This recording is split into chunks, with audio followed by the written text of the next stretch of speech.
Nandito na kami sa sa Cebu na kami. Malapit na kami lumuhong.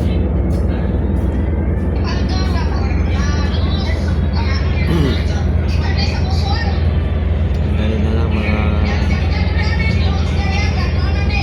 10 minutes makaloob na kami.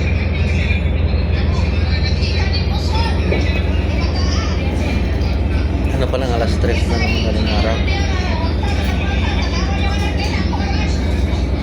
3 AM.